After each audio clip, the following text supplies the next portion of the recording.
So this video is in relation to complex numbers and it's exercise 1.10, page 38, question 10.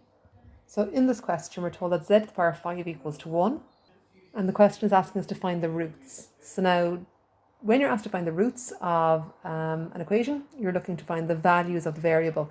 So in this case it's z they're referring to. So we want to find what z is equal to. And since we can see that our power here, or our exponent, is 5, I'm expecting to get 5 solutions for the roots of z. So the first thing I need to do is take my number 1 and write it in polar form. Now, of course, this 1 I can think of as 1 plus 0i, if you want to think about it in rectangular or Cartesian form. And to do my polar form, I have to first of all draw my diagram. So here I have my Argand diagram, and I'm going to put in my point. So it's located here, and then to get the polar form, I have to get the modulus and the argument. So this is actually really like what we did in question 4, because you can see that the modulus is 1, because we're travelling just horizontally along the real axis. And the argument is 0 because we haven't rotated up off that real axis at all. So when I write this then in polar form, I can say that z to the power of 5 equals 1 cos 0 plus I sine 0. Now what I'm trying to find is z. So what I'm effectively doing is trying to find the fifth root of this information over here on the right hand side. Instead of writing the fifth root, I'm going to put my 5 from here, bring it over to the right hand side and write it as a fractional exponent. But don't forget that while I'm doing that, I must also, since I'm going to go into fractional exponents, I must write in my general form for the angle. So how is that going to look? So you can see here, so I've got my fractional exponent and I've got my plus n360 here. And now I want to use de Moivre to apply that fractional exponent to my complex number in polar form. So I put the power on the modulus and I multiply the power by the angles. And now I want to work these out. So 1 to the power of anything is always 1. So z is going to be equal to 1 times cos, well now look, those zeros aren't really doing anything, so I'll get rid of those. And 1/5 of 360 is 72. So I'm going to have cos n 72 plus I sine n times 72. Okay, so I'm nearly there now. I've done all the hard work to get my values of z. All that's left for me to do now is to fill in values for n. That will allow me to evaluate the individual roots. So we had an original power of 5. So that means I want to use 5 values for n in order to work out my values of z. So I'll always start with n equals to 0, and then I'll go with 5 values from there. So for example, n is equal to 0, that means that z is equal to 1 times cos 0 plus I sine 0.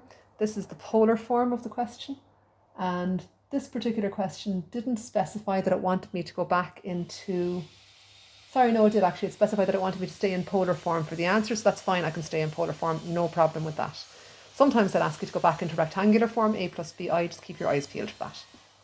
When n is equal to 1, z is going to be equal to 1 cos 72 plus I sine 72. So all I'm doing is multiplying the n value 1 by 72 to get that. When n is equal to 2, z equals to 1 cos 144 plus I sine 144. When n is equal to 3, z is equal to 1 cos 216 plus I sine 216. And when n equals to 4, z equals to 1 cos 288 plus I sine 288. So I've used 5 values of n, and that's allowed me to find my 5 roots.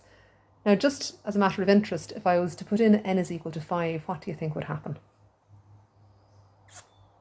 Well, if I put in n equals to 5, I'd get z equals 1 cos 360 plus I sine 360. But 360 is in the same position as 0 degrees on my unit circle. So actually it would just have looped back around to the start again, and I'd start working my way down through the same roots a second time around, and there's no point doubling up. So that's why we stop when n equals to 4. If we were just asked to find the roots, we'd stop here. But this question asks us to go a little bit further. They ask us to choose a root from these 5. They say call that root w. And the only restriction is that w can't be 1.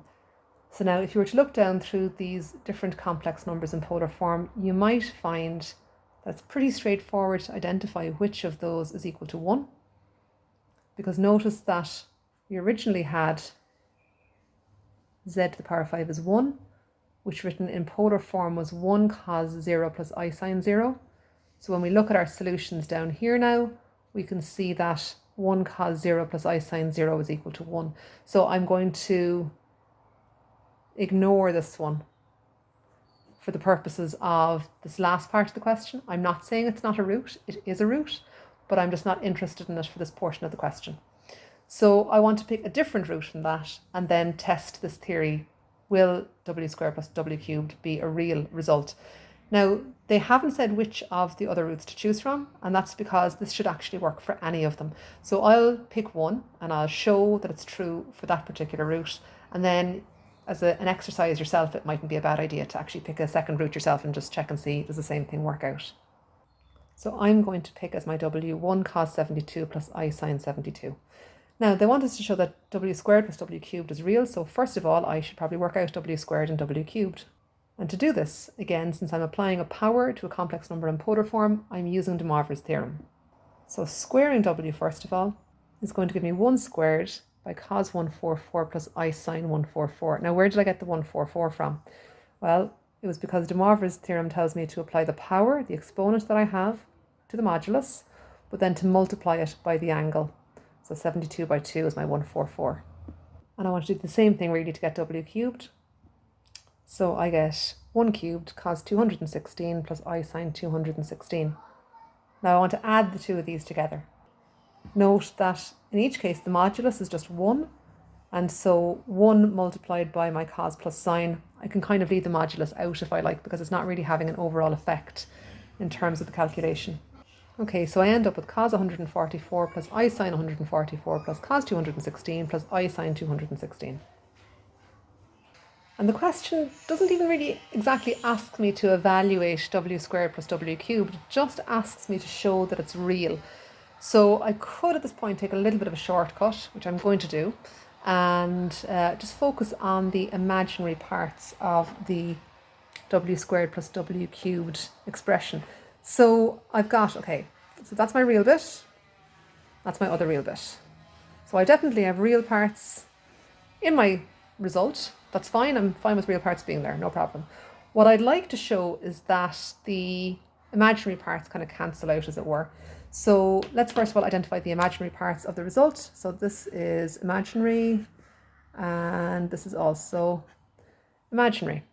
Okay, so let's just kind of take those out by themselves for a moment and look at what I've got with I sine 144 plus I sine 216. Okay, I'm going to factorize out the I because I only really want to deal with manipulating the two sine terms. And then if you think back to trigonometry, it might ring a bell. And if you go to your log tables on page 15, that might even ring a bit more of a bell. So on that page in the log tables, we have a formula for sine A plus sine B. So we can mess around with this a little bit, because we can't just add the 144 and the 216. That won't do anything. And even if we did that, it wouldn't give us any kind of usable result. So what we're going to do instead is we're going to try and take this expression with the two sine terms and see can we get anything else from it. So that sine formula, sine A plus sine B, tells us to use 2 sine A plus B over 2 cos A minus B over 2. So the A in this case is the 144 and the B is the 216. So now I'm going to say this can be written as I times 2 sine 144 plus 216 over 2 cos 144 minus 216 over 2. And then I just like to tidy up these angle parts. So this gives me I times 2 sine 180 cos minus 36. And of these, the one that jumps out as me as something that I can evaluate really easily is the sine 180, because it's obviously on one of my axes on the unit circle. And I can either use the calculator to work it out, or I can look it up on page 13 of the log tables. In either case, sine of 180 is 0. So what does this mean for us? Well, it means actually, because these are all multiplying together, that what I really have now is I times 0, or 0I. So if I go back now and revisit my w squared plus w cubed, these two imaginary parts end up cancelling down to 0i. So I can write w squared plus w cubed as cos 144 plus cos 216 plus 0i. Notice I don't really need to do anything with this cos 144 and this cos 216. That's what I kind of meant by taking a shortcut. I could, of course, tidy these up using the cos A plus cos B formula, but what's the point? They're not asking me to evaluate it. They're just asking me to show that the result is real. Well, if there's no imaginary part, then this number must be real. And I can conclude by stating that, therefore, w squared plus w cubed is an element of the real numbers. And it's important not to forget this concluding line here, because that's really answering the question that they asked. So like I said, they didn't specify which of my roots up here I had to take, just that I couldn't use the first one. I chose this one that resulted from n equals to 1, cos 72 plus I sine 72. Try now taking one of the three remaining roots and trying out this process on it and see, do you end up with the same result of w squared plus w cubed is an element of R?